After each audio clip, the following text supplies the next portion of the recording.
magical underdog story continues in this brand new episode of Black Clover. An episode which actually kind of won me over. This is a series that honestly keeps surprising me, and that makes perfect sense for a series all about magic.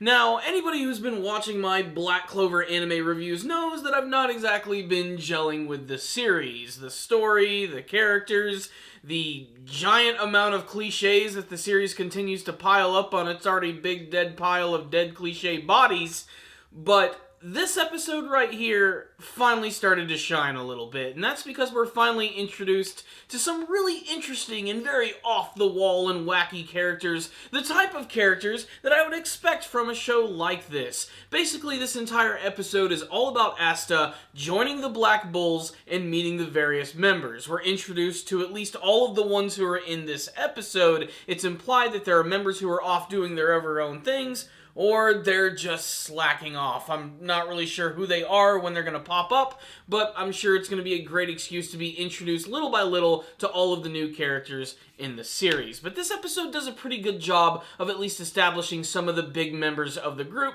and they're all insane and they all have ridiculous character quirks, so let's just go ahead and jump right in. If you guys remember at the end of the last episode, Asta just walked directly into the Black Bulls headquarters and there was a massive explosion, and that's because there's a big battle going on inside. There are these two guys who are fighting with fire and electric magic. There's a drunk chick, a weird giant dude in the corner, a girl who is ravenously eating nothing but sweets, and a dude who seems to be obsessed with his sister. It's all just weird, and honestly, I kind of like it. This is the type of stuff that I probably would not have liked back in the day when I first started watching anime, but this is another one of those situations where I have to thank One Piece for allowing me to enjoy the weirdness of anime and manga, and this one certainly kicks it up to 11.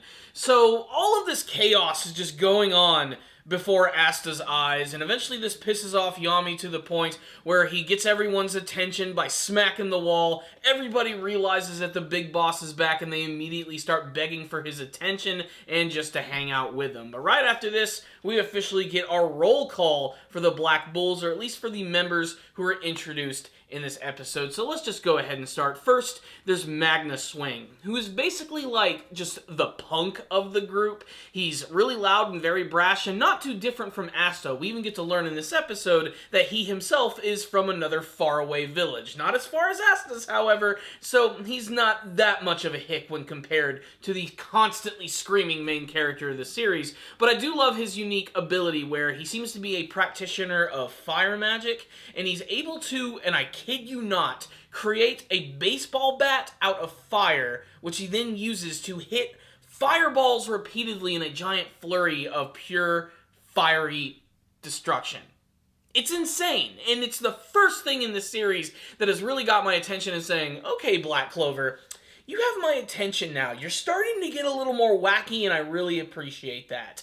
So, moving on from him, of course, we have the characters who were introduced in the last episode. There's Finral, who's actually doing the entire roll call for everyone and sort of acting as sort of the MC for this big event. There is Gordon Agrippa, who is the Marilyn Manson character, whose quirk continues to be that you never understand really what he's saying. He's just always talking directly under his breath, and I can't wait to learn a little bit more about this guy, if only for the fact that he is very, very mysterious. But we're getting off track here. Let's talk about some of the other members. Next, there is Vanessa Enoteca, who is basically the babe of the group. That's right. Basically, she's the fan service character of the series. She's also a complete drunkard and seems to be really good at throwing up rainbows. It's pretty ridiculous. She definitely seems like she's going to be kind of a one-note character, but who knows, she might surprise me like this series is actually doing right now. We also have a character by the name of Luck Voltia, who's a character that I'm paying attention to the most. He seems like he's going to be a lot of fun, and he's kind of a sociopath. He's just this weird,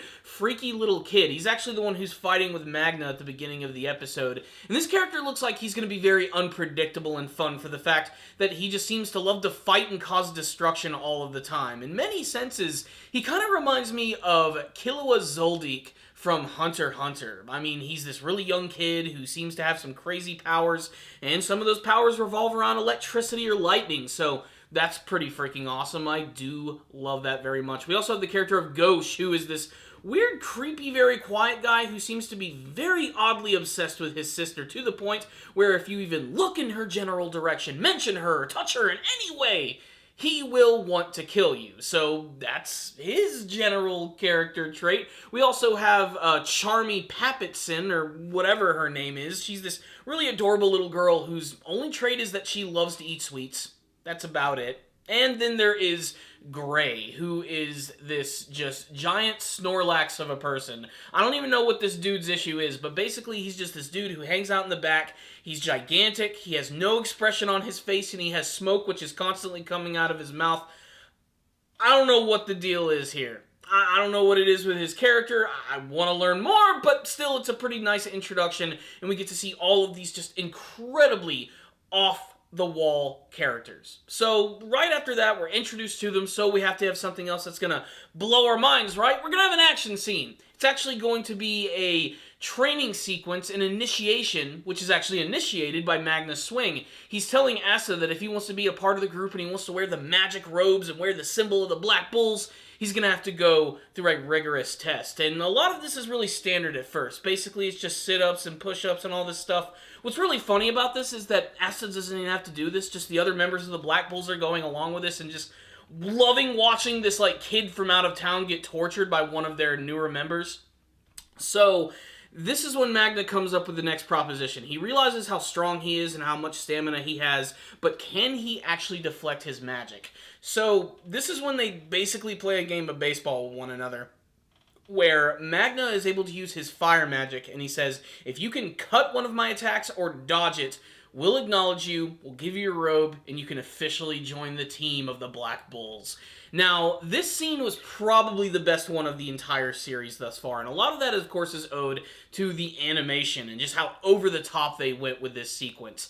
I absolutely loved watching Magna, like, create this, like, massive fireball, and then, like, rear back, get ready to pitch it like an actual baseball pitcher, and then throw it forward. Now, this was a crucial moment for Asta as well, and we're starting to learn a little bit more about his powers as well. All we've known so far is that he can summon a sword, it can cut through magical abilities, and that's pretty much it. And he realizes when this fireball is about to hit him at point-blank range that he's not fast enough to actually do anything about it. If he tries to cut it, he's still going to get hit by some of the fire. So instinctively, his body works on its own. He turns the sword sideways and actually hits the fireball right back at Magna. Now, in the actual anime, it's done where you actually have this narrator who comes in and explains everything that's going on in like slow motion during this scene. And in some ways, it kind of took away from it, but at the same time, I have to admit, it made it kind of epic, especially because we learned that Asta can actually repel magic with his sword as well. It can physically touch and mess with magic. So basically, it looks like his sword is just that. It's anti-magic. It can actually destroy other magical abilities. And for a character who has no magic at all, that actually makes sense. And what was probably my favorite line of dialogue from the entire episode was when Magna recovers from getting hit with a fireball. It looks like he's going to get mad at him, but actually he's impressed by Asta and all of his guts. And he learns that Asta has no magical abilities at all, and he refers to Asta as a real man. That scene was epic. I love it because a lot of the times in the series when people learn that he has no magic, they always just completely start to make fun of him and say that he's useless, there's nothing he can do in this world of magic. Magna acknowledges that Asta is someone who exists in the magic world, who doesn't use it, and can still absolutely dominate by just his very own hand, his strength, his actual physical strength.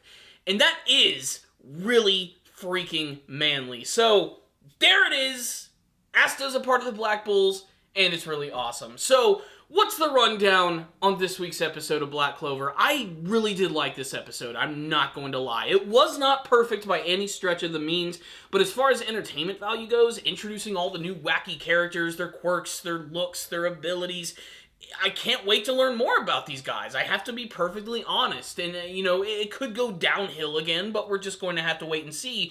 And there's a lot more promise for how the action scenes are going to go in this series. Although, so far, they're all painfully short. They're all ending in, like, the span of, like, one single attack. But they still look pretty awesome, especially the scene where he actually hits the attack back. Now, I pretty much spent this whole review just talking about, like, the main story with Asta, but there was a little part at the beginning where we get to see Yuno actually joining his guild, Golden Dawn, as well, and he's confronted by this one just douche nozzle by the name of Klaus, who's like, you're a kid from the boony, you have no place or reason to even be a part of what is the most prestigious of the Magic Knights.